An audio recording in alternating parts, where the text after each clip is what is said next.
Yeah, Phil, do you want to jump to the intro slide eventually? Oh yeah. Okay. Hi everyone. Well, I introduce myself. Phil can introduce himself as well.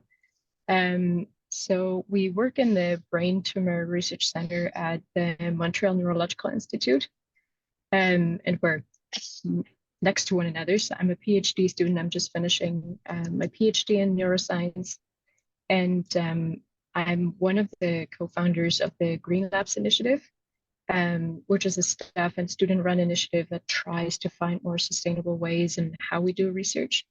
And we will introduce a few of those initiatives.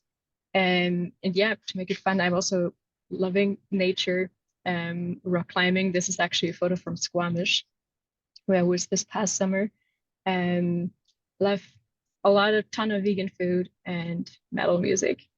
Um, so I'm happy to be here today and chat with you. Hello, everybody. My name is Philip Thorne. I am a laboratory technician in the McPherson lab here at the M&I. Guess that's kind of the basics. I mean, obviously, I have a side hustle, as you can see on the left there, that keeps me near the building and active and whatnot. And I'm a little disappointed. And you said Green Day was going to be here, Prince George, and I see neither of them. Sorry, Phil. Green We'll take that from there.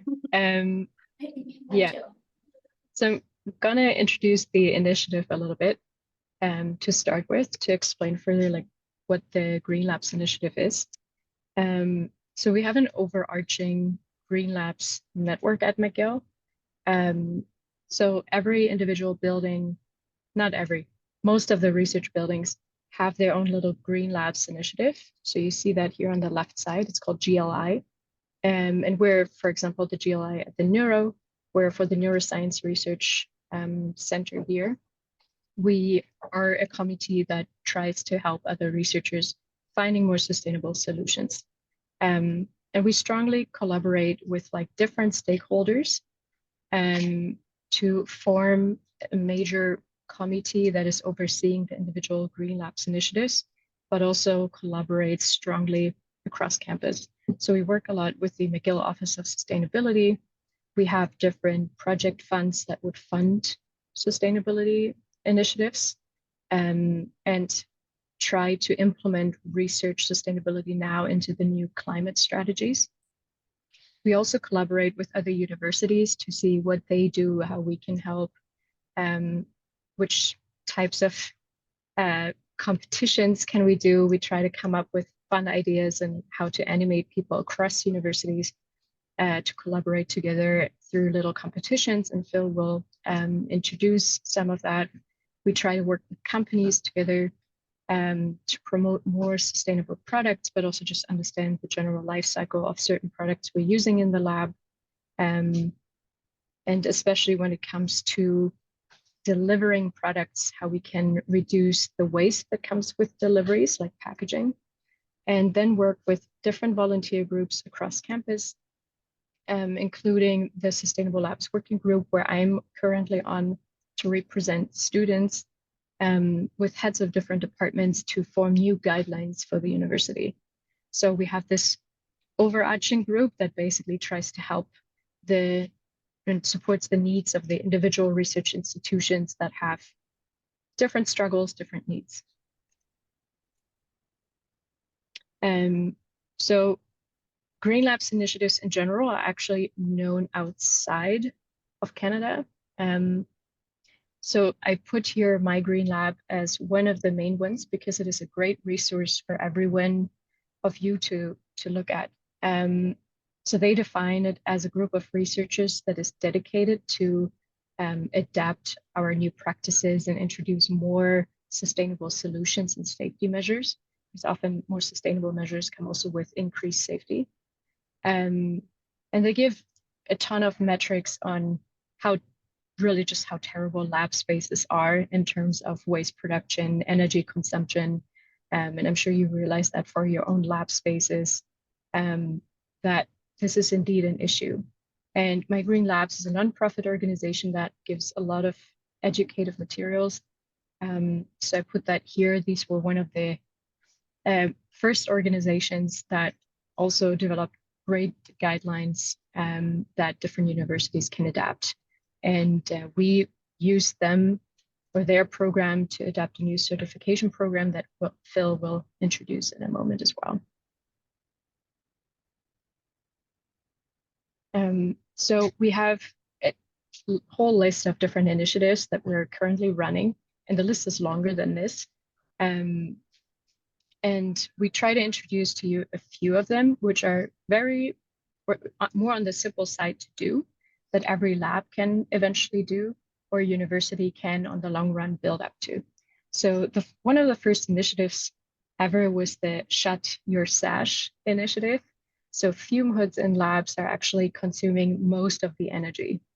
And there was a little study conducted at McGill to show that the more you leave the sash open, the more energy it is consuming. And you can see that it's rough estimate by cost is around $4,000 a year if you leave your fume hood entirely open and running, even though no one's working on it, which is a lot of money. So the university came up with a simple solution to create stickers to stick next to the fume hood to remind people to keep it closed. And it surprisingly works quite okay to remind people then after working to close it. And it saves a lot of money, but it's also an increase in safety, because if something should happen to a chemical you may forget under the hood, and there would be an explosion, it would be definitely closed and you're at least more protected. So we try to do simple initiatives, even just closing it, and it saves a lot of energy, it saves a lot of money, and it is safe. Another initiative that we're doing right now and that you can also do would be waste audits. So we had a very great group of undergrad students that did that as part of their term project, to go into different research buildings and do a lab waste audit of non-hazardous waste for the most. So they do not have to go through the hazardous waste materials. And they try to understand what would be products that they're most using in the lab to find solutions afterwards for that. And for most of the labs waste, it's tip boxes. So when pipetting in the lab, different labs use tip boxes, they use paper towels and gloves as some of the most commonly used products, as well as styrofoam. That might not stick out in weight, but actually, if we look at volume, it would be one of the most polluting substances, especially because we cannot put it in a normal recycling. And styrofoam comes with every delivery of lab products. So it is actually a very big problem. And we started a little initiative at one of the research buildings where they collect all the styrofoam and bring it to a local company that actually tries to recycle it through a chemical process, and then reuse materials for like construction sites where they can reuse the styrofoam for something else. So we try to collaborate on various levels with different companies, but it's still limited to what they can offer to recycle, like hard to recycle products. But lab waste audits are a great way of understanding what you actually produce, and then find a targeted way, depending on the products that you're consuming and throwing out.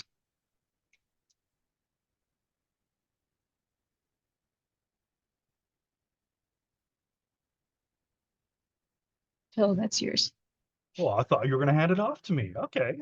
Okay, hand it off to Phil.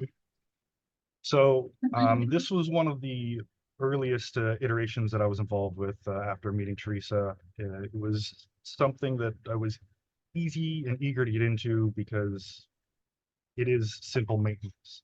It doesn't require any technical skills other than, some basic understanding of how fridges work. But the freezer challenge is designed to encourage people to do maintenance and to remove old stock. I could add some pictures. I just did a -20 the other day. I took 6 buckets of ice out of it as I took care of it. So doing these regularly is super important. For this initiative, it's set up by MindGree Lab, and the contest opens from the beginning of January, but it runs all year. From January to, I think it's July 31st is when your report is due. For us, we kind of set out on our own, tried to get as many labs involved as we could. So we went through and we have 5 -20s, 4 degrees, 3 ultra lows, and just the maintenance on this, taking care of all of the details, defrosting and coordinating across the facility to get a spare machine that we could put things in, was a little complicated, but we got there. For our last challenge we did here last year, we had 16 labs at McGill participate. We saved 180 kilowatts per day, which for the year is 65,000 kilowatt hours, or the equivalent of 6 Canadian homes. Our lab itself saved roughly 5,000 kilowatt hours, and collectively we saved 82 tons of CO2 being put into the atmosphere because of the work that we did with this. You can see in the bottom right there, I have that medal on. That is because we took 3rd place at McGill and we took 1st place at the M&I. So pretty proud to be able to get my PI to wear a very silly hat and actually get him to participate. But it was an exciting and learning experience for sure. Which kind of led into the sustainable lab certification. This was launched in November. It was kind of weird to be included in kind of the ground level and testing group with this. Just, this is not something I went to school for. My background is biology, biochemistry. So sustainability is not my wheelhouse per se, but you do things at home, you recycle, you try and not be a wasteful person. So when I was asked to help set the foundation of this and then to actually work through it was great. Work through all of these different portions. For myself, we only had to work through 5 because we don't have many chemicals, we don't do animal research, and we don't do our field work. But the community building is making sure that the lab is up to date, and we're working at spreading the word and getting people on board. Waste management, that's kind of where a large portion of the stuff that I've been doing falls, because running the lab, I'm doing a lot of ordering and making sure we're stocked and that everybody has everything, and seeing some of the waste that comes with the shipments that come in, we'll get into, is disheartening to say the least. So that metric looks at your waste and where it's going, how much biohazardous material you have. Energy conservation, kind of self-explanatory. Turning off the lights, you have timers on your equipment, fume hoods. Water conservation, same kind of deal. I've made sure that we've got aerators on all of our taps that we can. We go through a lot of water as a lab, and then we also have our type 1 and type 2 water that we also go through, which is another level. And then the procurement and asset management is really the thing that I've been involved with the most, is just seeing how some companies are at least trying, and some companies, they don't care. And it's sad to see people with, and I've said it multiple times, more money than God, not being able to find out the solutions or act on the solutions that we've given them. And all of that comes to this lovely thing that I received on Friday. We received our gold certification, and I love our logo for this. The only issue is they sent me some things for our email, but it says I work in a gold sustainable lab, but it doesn't say I study. So I'm going to ask them to include that so we can make sure that we get the students involved and have them have some recognition for what they're doing as well. Sal, can I jump in for a moment? Yeah. Can you go back? Mhm. So what that lab certification is, to start with, So the McGill Office of Sustainability and the Green Labs Initiative tried to collaborate to come up with different themes across the university that cover our entirety of the research. So they came up with the 8 categories that you can see here and developed a type of, I say now, questionnaire with main questions that relate to each of the field. So you have to basically go through that outline, and Phil maybe can pull it up later. And then, for example, when it comes to waste management, do you have all the different waste streams? Are you sorting your waste? So we try to educate on what are the possibilities that you can, and you get an initial rating. And then you have a few months time to make more sustainable changes. And then you would get, again, a rating across the different categories that apply to your lab. And then you would get a certification for that. So everyone loves to have certifications and be proud of your lab. It's a community activity, and show off, obviously, to other labs that you're sustainably certified.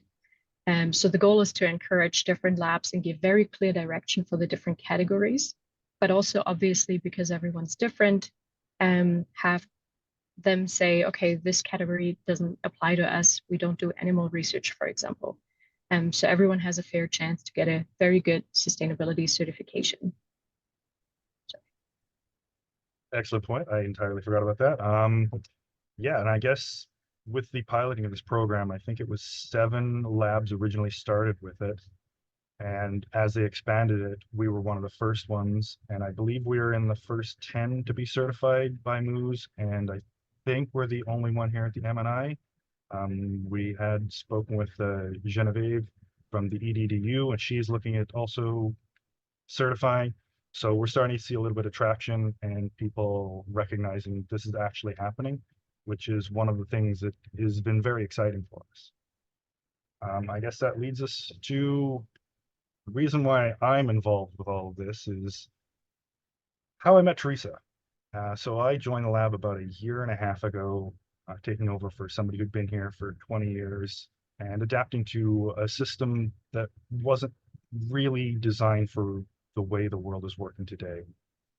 I've done a lot of background stuff behind the scenes, but one of the things I really started to notice was in that top picture is we would start to receive boxes with single 50 microliter tubes and between 8 and 16 ice packs in a large styrofoam box. And, you know, originally you go, okay, well, we can use this. I don't see it happening a lot. Put it in the freezer. We're going to eat it at some point. Then it started to snowball to a point where the fridge door wasn't closing because I had so much stuff in there that it would swing back open. And it started to build up, and my predecessor just threw it in the trash because, you know, standard protocol, that's how things have always been.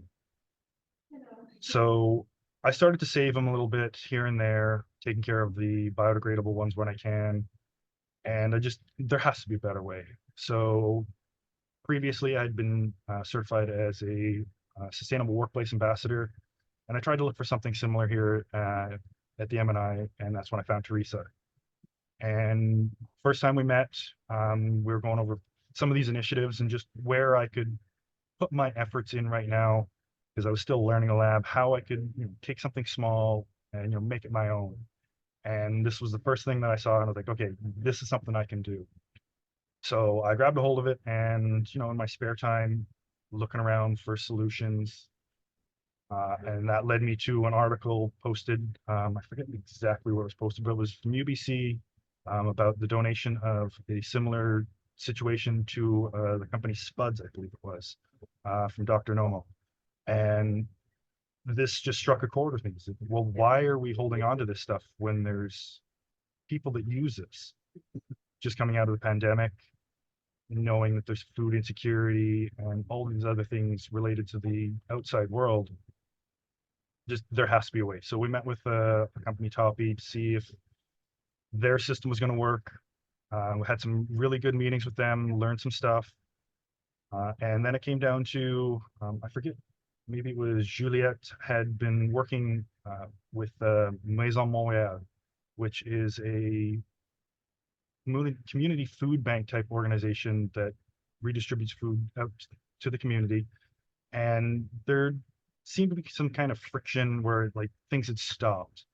So I saw that things weren't really moving and took up the mantle, contacted them a little back and forth, and they started to see what we were onto, and they were fully on board. And in this time, you can see on the picture on the bottom right, that's roughly what my lab accumulated in a year. I mean, there's some that I got rid of and some that we took from another lab, but that is roughly what we had in a year just for a small, medium-sized lab. I think we have 15 people in our lab. So to be able to rehome these for probably 3, 4, maybe 500 pounds worth of ice packs that would just go into the trash was such an exciting prospect.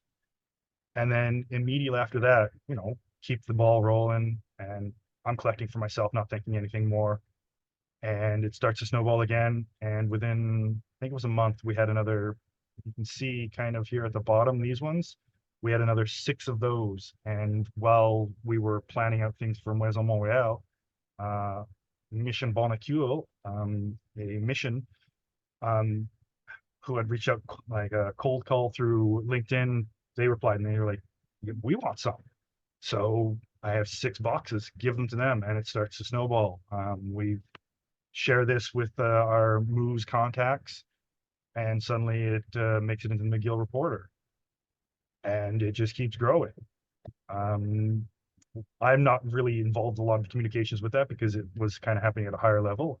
We were told by our sustainability officer at Moose that Anne wanted to speak with us, which was fantastic. That's why we're here. We also had a meeting with Gregory from UQDM. They are also looking at doing something similar. What he is doing in his own little pocket was he was saving similar, and because he's a big biking guy, he was having his bike club take them to the Green Pirates, and they were distributing them as a smaller kind of initiative. So we've collaborated with them, and that's kind of where Teresa mentioned our challenges came up. So I want to see this grow. We've currently, put together what we have, and now we're trying to spread it across McGill, but McGill's not the only university here. We have at least 4 major universities on the island: Concordia, UDM, UQDM, and now we have contact with one of them. And you can see how this little bit of traction, a little bit of community is starting to grow, and it's really taking on a life of its own, and it's super exciting to watch. So with part of the things that I have to do in my day-to-day, I have to work because, we all need money. Inflation's not cool. But if I'm not doing the job that I've been assigned or hired for, I'm going to get fired. Sadly, I don't recall sustainability or sustainability actions being on my actual job requirements. So it's something I've taken up on my own. I have to follow the guidelines and policies. I was looking at it just for context to see how long McGill's been around, and McGill's been around 50 years longer than British Columbia has even been a province. So you can imagine the guidelines and policies that have been in place for years that need to be updated and how to maneuver through them. We have EHS, hazard waste management, and that's just at McGill. And since we're kind of our own entity here at the M&I, we have to work with the health region and the neuro itself. So the policies can become pretty complicated and kind of a mess to fight through sometimes. I have to utilize my union rights because otherwise I'll be here all day working nonstop and I won't get paid for it. So, it's keeping the employer, the institution on their toes through my union and through what I'm doing to push for the proper ways we need to address things. And I have to take what I've been given and do the best I can. I'm taking over for somebody who had been here 23 years, I think, in total. So we have somebody who has the face of this lab, has built this lab in her own ways that I have to get up to speed on and drive forward for the next 5, 10 years, whatever it's going to be. Learn when the chances arise. When these packs started coming in, I started seeing them try and figure out where do I need to go with this, doing my research, reaching out to Teresa, finding the ways we can move forward with it. Being able to use my LinkedIn connections, the network. The network is so valuable. And community, engaging with the community. We'll get to this a little bit later, but it's being able to communicate with the people around you and understanding what they're going through and their needs, and not necessarily fixing it at this time, but knowing that this problem exists allows you to put that in your pocket for when you see something that comes up. And, you know, I use my skills in novel ways to find solutions, much like this. I wouldn't think that this would be a normal way to go about putting a new waste stream into effect, but this has worked out tremendously. And, you know, the last thing, I'm working on financial reports as well as my laboratory technician duties and managing the lab, keeping the students, you know, semi-happy, because I mean, they're students. But how do I bridge the gap? I have to supply the students with the materials they need. Otherwise, research isn't getting done. We're not publishing papers. Grants aren't being approved. We're not funded. I don't have a job. So how can I help them and help the institution at the same time? See the problem, address it. And like I said, the bureaucracy at McGill is complicated. There's VPs and deans all over the place. And just to be able to do one thing sometime, I'm trying to put a water system in place and I have to contact 4 or 5 different people to make sure that it's okay just to install. So it can be complicated with such an institution, especially with some of these old buildings. And providing learning opportunities. Now, this isn't specifically related to sustainability, but one of the things that I've seen in, you know, I'm going through, and as I mentioned, you know, pick up things here and there. I've noticed that we have classes that are available to students and staff, and sharing that with our students. One of our newest research associates is currently working with Python, and I found him classes through McGill that he didn't know about. And sharing these opportunities to the students so they are able to learn more, sharing the sustainability stuff that I'm learning with them gives them an opportunity to learn more. I did a end of the lab survey, and sustainability and the waste were the top things that they mentioned. So sharing that knowledge. I have obviously respecting and treating people well. The thing I think about a large portion of the time is, you know, we want to do glove recycling, but if we just throw it in the regular garbage, how does that affect the cleaning staff? We have to think on a larger scale so that I can think of other people while still trying to follow the guidelines and all of these, not roadblocks, but guiding things put in place. And I have to lead by example.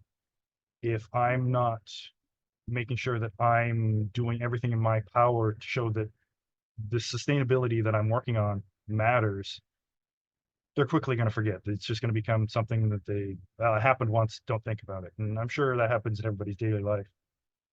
And that leads to fostering a collaborative environment. Our lab meeting this morning was wonderful. We started with a little bit of sustainability stuff, and then we got into current progress in a paper, and you can just see the ideas bouncing back and forth.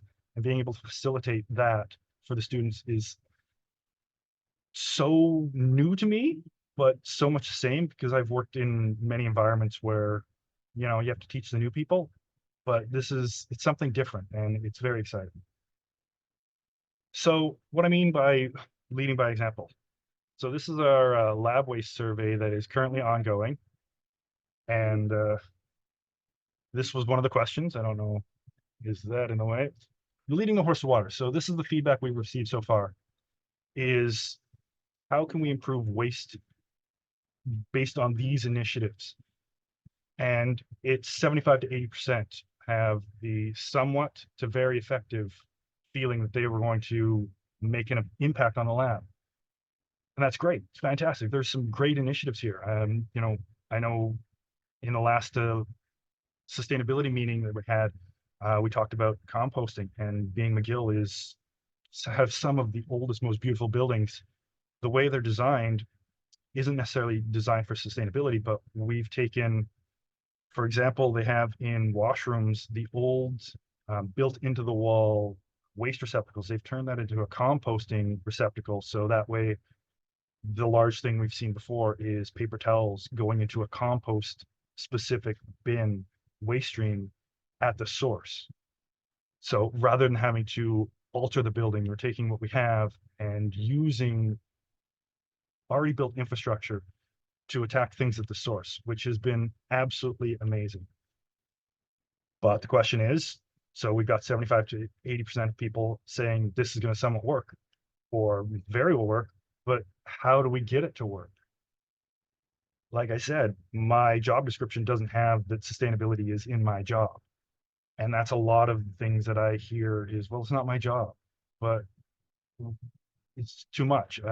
One person I spoke with is, yeah, I recycle at home and then I see my recycling in the lab, it's not taking place and it feels like I'm in vain recycling to see so much waste at work, but you're trying so much at home and not actually seeing it take hold. And it's disheartening.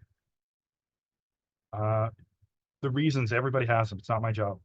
It doesn't matter for this reason. It's not easy or accessible. And that's where we come back to the learning, training, the community. We've been working as our own little group, but every time we come up with something, we're presenting it to the larger group. That's why this is starting to take place, grab a foothold. And then, we don't know what to do. So it does feel like sometimes you don't have a leader or you don't know where to begin. It's not easy. I just happen to find Teresa and, stumbled upon things which I'm wanting to do in my life that led me to this. But it's just finding something that you find that is, not ideal. You're not going to fix the world. And I just pick something small to work on, but it's just finding something that, you feel you can make a difference in or make a dent in and just starting with it. And navigating the complex administrative system here, McGill and the institution is complex. And, just with these ice packs you receive, well, is it safe to send out? Where is it going? And there's lots of questions that you don't necessarily think about when you come to these problems and you start to lay them out. And now hazardous waste is involved. Does it need to go here? There's just so many different layers of complexity that can make it challenging, which is why having a system in place, having people you can talk to, that's Anne reached out to us, Anne and Mike, great conversation with them. You guys have some excellent support there, so utilize them. And the lack of funding. I know that's where I get a lot of the pushback is, PIs, it's hard enough to keep the granting that they have to do the research they need, let alone pay for things that are, can be slightly more expensive or significantly more expensive to be more sustainable. I know that one of the things I found out at that composting meeting was that our tri-agency funds here can be used for carbon offsets for traveling. So there does seem to be some movement in the funding from the grant holders. It's just making it across the board, and so that we don't have this constant problem. That way we can get the labs to say, yeah, we are sustainable, put that as a box to tick off so that, it gets us the next level of granting.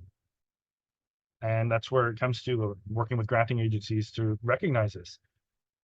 They have to know, like, the research, it's not going to be entirely waste-free.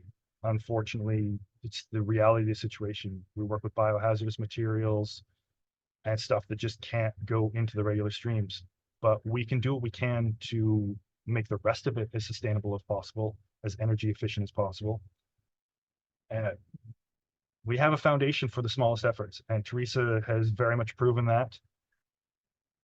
She supported me through this entire thing.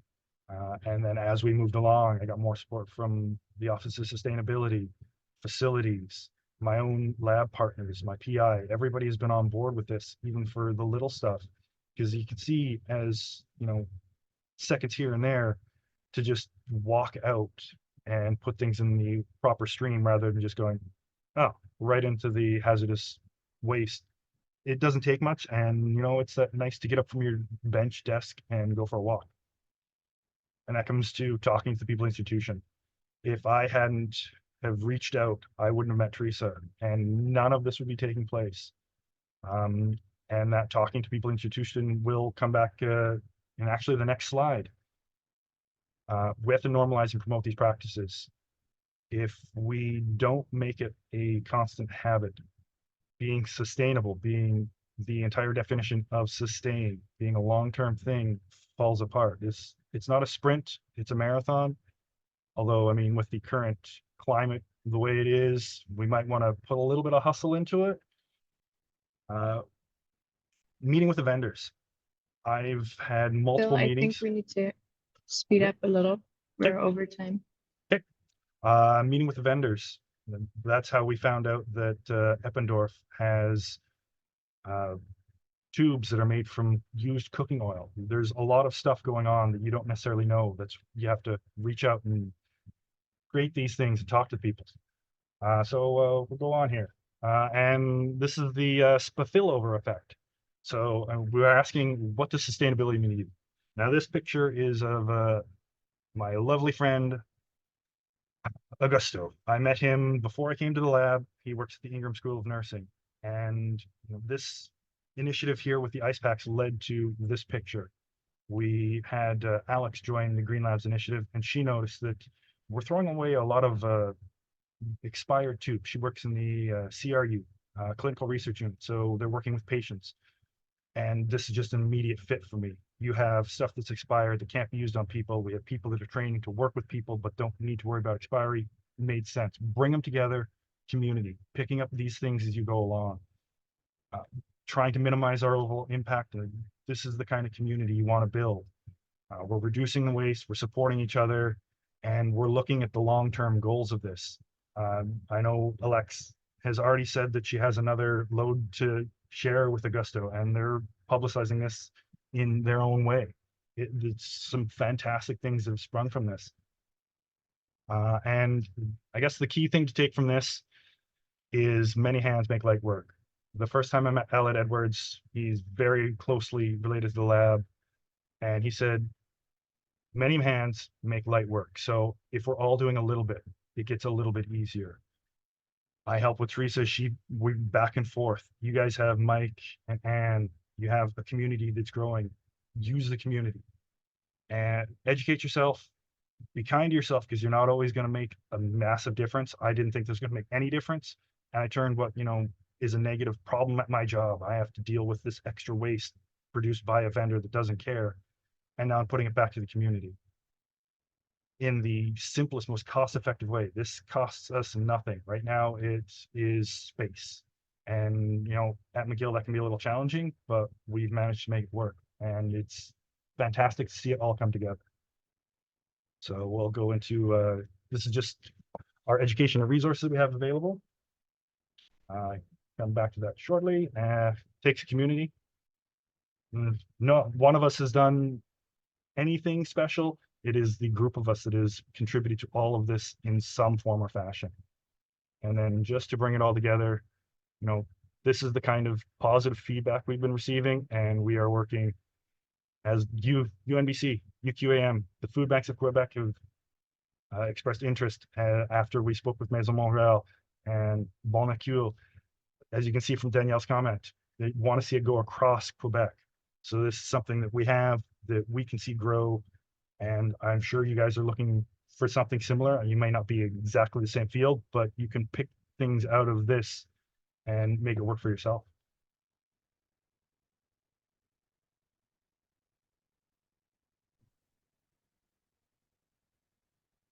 Yes, we can hand that back to you now, Anne. Awesome. Thank you so much, Teresa and Philip. Everyone give a round of applause for their great initiatives. And thank you so much for your time. Yeah, it's really amazing to see what you've done and what you can do as a team together. And I'm so excited to work together with you guys still and helping us develop our sustainability program for labs here. So now I'm just going to pass it on to anybody who has questions. I know we also have people on Zoom joining us. So if you have a question, just raise your hand if you're on Zoom. And anyone who in this room, you can raise your hand, and then I will call on you to ask your question. Any question? It was clear. It was clear? Yeah. Okay. Really? Okay. I guess it was very, very clear, yes. Victor. I know this is an ongoing research process, but do you know what is in the news about the biodegradation of plastics? Just one road of recycling. Did you guys hear that? I haven't specifically heard anything. Maybe Teresa has. About what type of recycling? Say that again. It's the biodegradation of plastics. I think it's like a couple years ago now. But it was a research study on it's bacteria from termite gut that can eat plastic and reduce it to monomers or whatever the base unit is, as a lead into preliminary research on how to deal with this issue of excess plastics that we have. I don't know that project. I Yeah, know that but- McGill has a lot of funding for different types of research like that, and to break down plastic we currently have, or to, like in the material engineering department, create different types of plastics that break down way faster on their own. But I'm not aware of that type of material. Did you see if they ever used that for any sort of research products or on research products? Not that I know of, no. Okay. Oh, it's interesting. Using termite. Yeah, Termite gut. but it's I a mean, that's- subsection state. So That's one of those things. It's something you randomly pick up on your travels, and you're like, can I turn this into something else, or how can we utilize this skill or knowledge? And it's wonderful. I never knew about that, so it's a great thing to add to the repertoire. Cool. So wait, they use enzymes from the yeah, termites? it's Okay. finding unique enzymes out in Uh-huh. nature that can help out with degradation of plastics. Maybe certain types that can be Yeah. So it's just research, but it hasn't been commercialized, I guess, I yet? think so. Okay. To my No, that knowledge, is interesting. scaling up into industrial level is a Yeah. tough of a challenge. Yeah. It's Oh, that's especially if you introduce something new to environment, like if it would be bacteria like that, it's probably a little bit tricky to get that through with contaminations and so on. Like, I don't know what the bacteria do really, but I guess that would be tough to implement easily.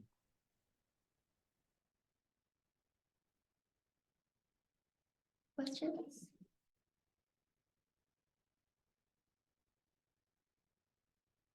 I think online audiences raised hand. Really? Before we start, you can ask them.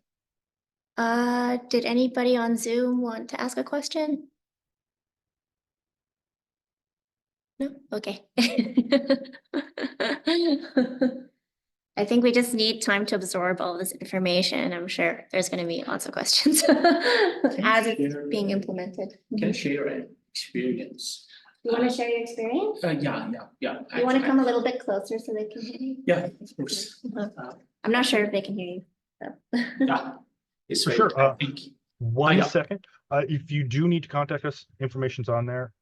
Always willing to listen to any kind of nonsense. I mean, I'm nothing but nonsense. So if you have ideas or you do have questions later, do let me know.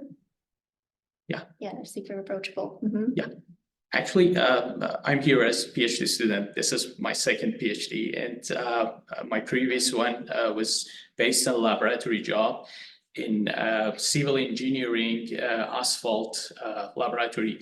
We produced a lot of waste there, and actually we planned how we can make the laboratory more sustainable.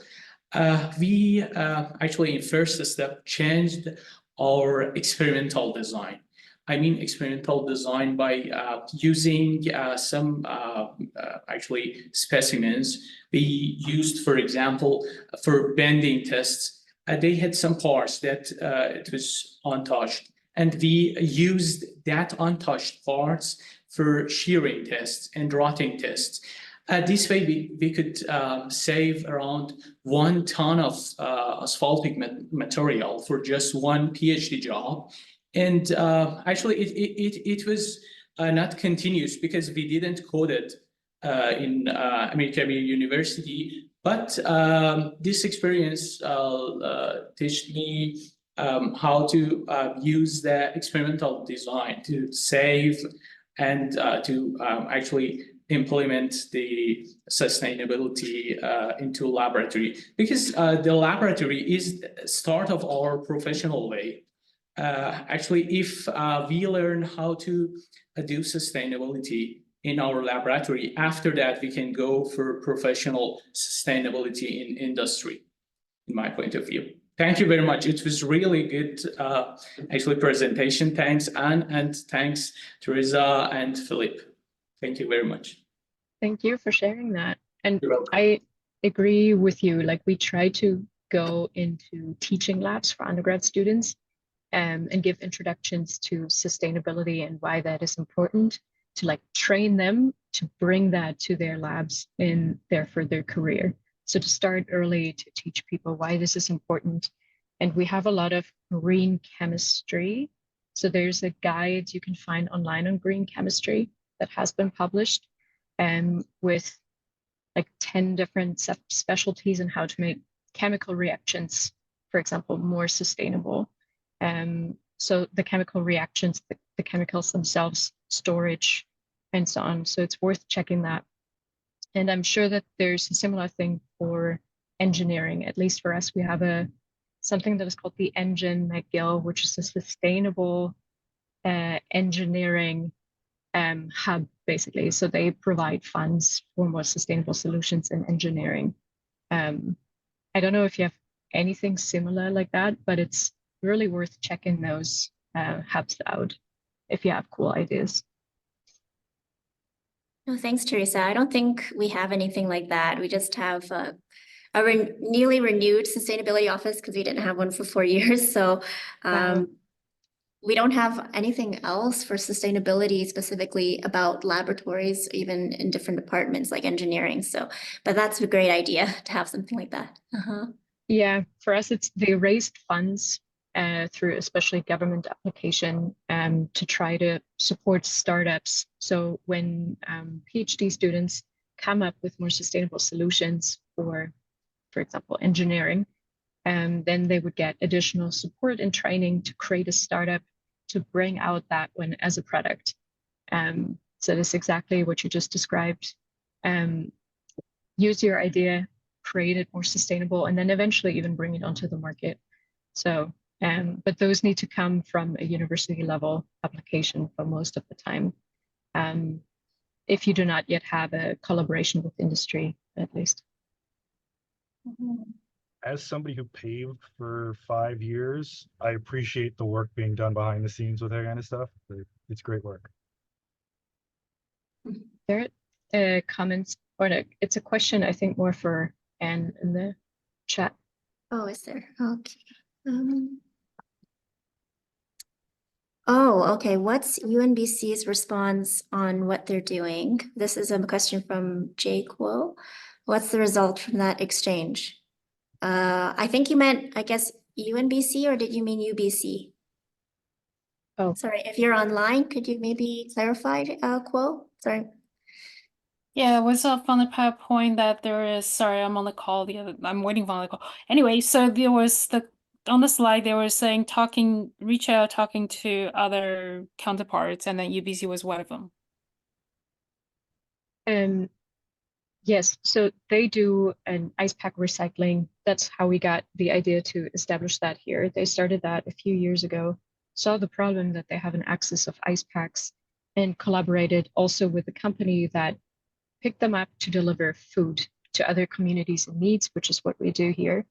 And they do a lot of other great things. For example, not liquid nitrogen, dry ice. So if a lab gets a shipment with dry ice, they don't need it, they still store it, and other people can come and take it to use it for their shipments. So to redistribute whatever you don't need. And they have quite some initiatives like that. So they have their own Green Labs team at UBC, and they are great. So definitely worth checking that out, also which programs they have, because they probably know better the guidelines of BC in general and which you are moving. because we also have to stick to certain guidelines we get from the Quebec government. So definitely worth checking out their website as well. Perfect. Thank you. Yeah, they do amber glass as well. I don't know if we specifically have anything for our dry ice. It's something that I kind of took up on my own, but we do a very similar thing. Thanks, Philip and Teresa. And then Ankur, do you want to just say your comment? That's okay. Yeah, totally. Yeah, I think there is a lot of waste, at least in the nursing program. Our lab kits come with many pieces of equipment that's solely used once. It's more of a show kind of equipment, and I think a lot of this could be sourced from labs that are within UNBC. I'm actually very interested in the collaboration you have with your nursing program, and if possible, I'd love to learn more.